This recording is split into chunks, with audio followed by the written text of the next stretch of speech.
আমরা সিলেটে যখন ভ্রমণে গেছিলাম, তো এখানে আমরা হোটেলে ছিলাম। তো হোটেলে আমাদের ডিনারের জন্য খাবার তৈরি করতেছিল ওখানকার বাবুর্চিরা। তো ওনারা বারবিকিউ তৈরি করতেছিল।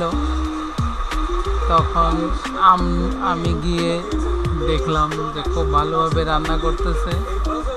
তখন তাদেরকে বললাম যে দেন আপনাদের কাজে সাহায্য করি।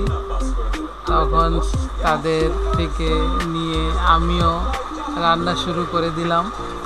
রান্না করতে খুব ভালো লাগছে, এই জন্য অনেকক্ষণ রান্না করলাম।